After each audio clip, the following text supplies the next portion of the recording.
Hindi kayo pwedeng basta-basta magtatapon lang ng basura tulad niyan. Karton at ano lang, mga hindi kailangan kasi ito plastic. So, kailangan mong ilagay din yan sa dapat niyang palalagyan.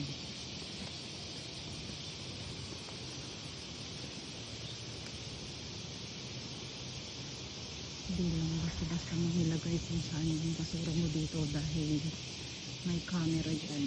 Pwede kang makulong. Makulong or magmumulta ka. So, plastic, pura. Ilagay na sa pura. Ayan. Blue. Yung green, yung parang hindi kailangan.